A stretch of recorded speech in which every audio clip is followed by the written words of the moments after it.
अभिषेक जी, आपसे जानना चाहेंगे, क्या लगता है कि चौधरी चरण सिंह जी ने इतनी मेहनत मशक्कत से यहाँ तक पार्टी को सींच के लाए, लेकिन भारत रत्न के लिए उनको ये सपनों को क्या लगता है तोड़ दिया। बहुत सारे लोग ये भी कह रहे हैं कि दिवाली जैसा उत्सव है कि इस तरीके का विलय हो जाना, एनडीए के साथ विलय हो जाना, लेकिन बहुत सारे लोग दोगला भी कह रहे हैं, पार्टी को बेच दिया, इस तरीके के दलाली का शब्द भी इस्तेमाल कर रहे हैं, इस तरीके के संबोधन भी आ रहे हैं। आप क्या कहना चाहेंगे अभिषेक जी, किस नजर से आप देखते हैं एक भारत रत्न के अवार्ड के चक्कर में?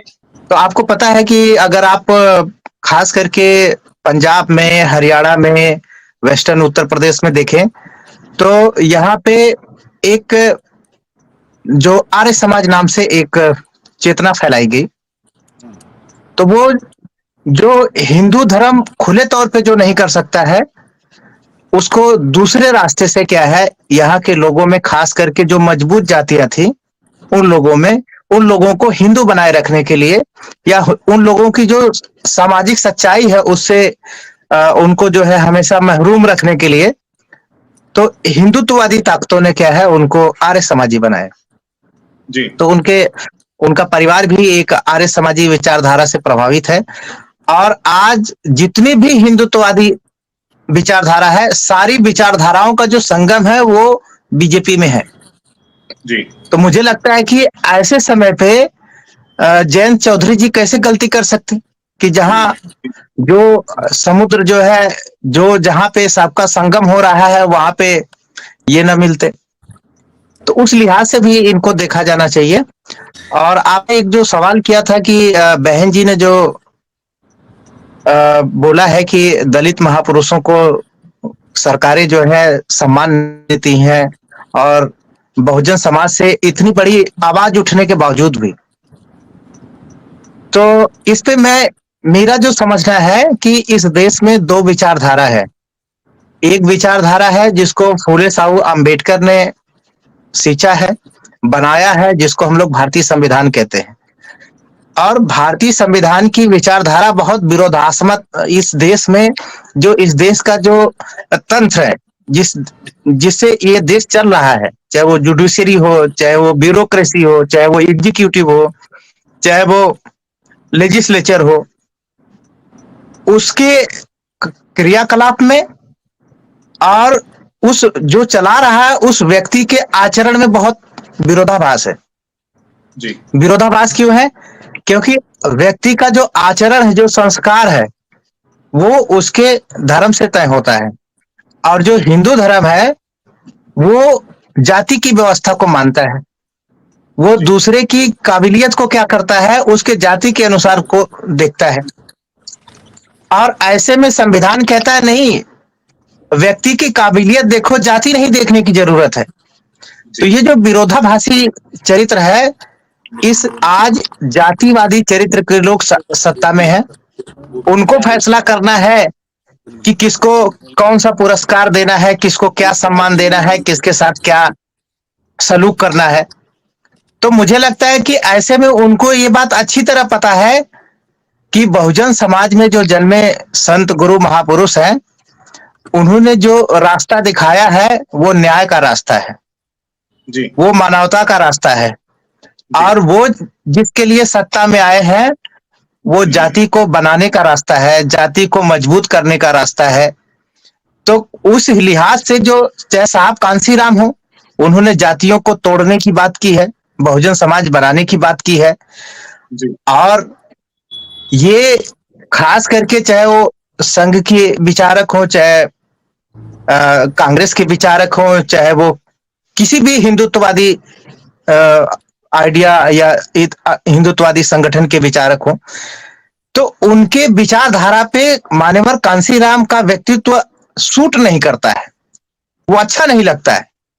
अगर ऐसे में कोई ये लोग अगर मान्यवर साहब को भारत रत्न देंगे तो ये पूछा जाएगा, इनके ऊपर ये सवाल खड़ा होगा कि भाई क्या आप लोग धर्म की विचारधारा से भी सहमत हैं? क्या आप लोग गौतम बुद्ध की विचारधारा को मानते भी हैं? और जब मानने वाली बात आएगी तो जिनका जो आचरण है वो तो जाति में विश्वास करने वाला है, वो तो धर्म में विश्वास करने वाला है, वो तो दूसरे को नीच समझने वाला है। तो ये उस बात का जवाब नहीं दे सकते, इसलिए इतनी बड़ी मांग होने के बावजूद भी, चूंकि साहब कांसीराम एक बहुजन समाज, एक दलित समाज में वो पैदा हुए थे, पैदा होना किसी के बस की बात तो होती नहीं है, लेकिन उनका जो जीवन संघर्ष है वो बताता है कि वो ब्राह्मणों से भी ज्यादा महान है, या इस देश की जो परंपरा है जो मानवतावाद स्थापित करती है वो उसके एक बड़े पिलर है। और मानवतावादी खत्म करने वाले लोग वैसे लोगों को कैसे सम्मान दे सकते हैं? तो ये जो हमें इस बात का बहुत स्पष्ट तरीके से समझ आनी चाहिए कि मान्यवर साहब कांसीराम और बाकी लोग इस देश में, उन दोनों लोगों का जो काम है, जब मानवतावादी सरकारें आएंगी तो मान्यवर साहब को उस सम्मान से नवाजेंगी। और इसके लिए बहुजन समाज पार्टी या बहुजन समाज के लोगों को ये समझना चाहिए कि जिसने आप लोगों को ये पाठ पढ़ाया कि भाईचारा पैदा करो, मजबूत बनो, आज उनकी विचारधारा आपको जो है ये बता रही है कि आप कमजोर हो रहे थे, अब आपको मजबूत होने की जरूरत है। क्यों? क्योंकि जिन लोगों ने आपको कल तक आपको बांट के आपके हक हकूक छीने हैं, वो आज आपके महापुरुषों के सम्मान भी छीनने की कोशिश कर रहे हैं। तो आपको ज्यादा संघर्ष करने की जरूरत है। आपको अपने लीडर के बातों को अपने व्यक्तिगत हितों के ऊपर तवज्जो देने की जरूरत है। और जब ये किया जाएगा तभी जाके जो है इस देश में मान्यवर साहब को भारत रत्न या कोई भी रत्न, वो तो वैसे भी बेताज बादशाह है, वो जब से अपने निजी जीवन छोड़ के जब से वो पब्लिक लाइफ में आए तब से वो बेताज बादशाह रहे। और नेहरू और इंदिरा के बाद वो तीसरे ऐसे आदमी थे जिनका कोई मुकाबला नहीं करना चाहता था। राजनीति का, इस देश की राजनीति में उन्होंने दिशा दशा इस देश की राजनीति की बदली। और इस देश में जो लोग कभी अपना अधिकार नहीं मांगते थे, जो जातियां अधिकार नहीं मांगती थी, वो आज हिस्सेदारी मांग रही हैं, चाहे वो बीजेपी से ही मांग रही हैं तो क्या। तो वो एक डायनेमिक पर्सनालिटी लोगों के जीवन बदलने वाले हैं, और जीवन तबाह करने वाले लोग इसकी कीमत नहीं समझ सकते हैं।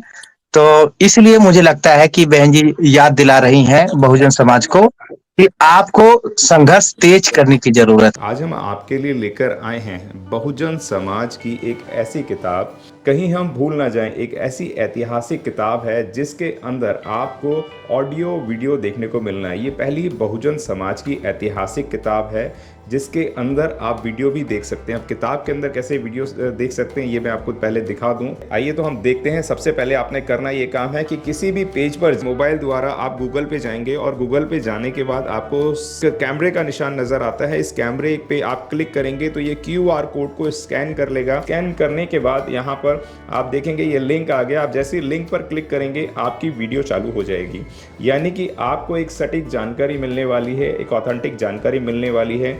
बहुजन समाज की पहली ऐतिहासिक किताब है जिसके अंदर आपको तमाम महापुरुषों की जानकारी मिलने वाली है। आप इस किताब में देख पाएंगे तथागत सम्यक बुद्ध जिनकी पूरी जीवनी आपको मिलने वाली है, महान सम्राट अशोक जिनका जीवनी आपको इसके अंदर पूरी मिलने वाली है, संत कबीर दास, संत शिरोमणि गुरु रविदास, सम्राट मीर भोज जिन्होंने इतिहास रचने का काम किया, गुरु घासीदास बाबा, वीरांगना झलकारी बाई, वीरांगना उदा देवी पासी, नागेली वीरांगना की कहानी, एकलव्य जिसका अंगूठा काट लिया था धोखे से, चोखा मेला हरिचंद ठाकुर, ज्ञानदीप छत्रपति शाहूजी महाराज, बिरसा मुंडा, ज्योतिबा फूले, माता सावित्रीबाई फूले, फातिमा शेख, EV रामास्वामी, स्वामी अच्युतानंद, बाबा साहब डॉक्टर BR अम्बेडकर जिनका मूल ग्रंथ आपको इसमें छोटी सी किताब में मिलने वाला है। आप ऑडियो भी देख सकते हैं, वीडियो भी देख सकते हैं।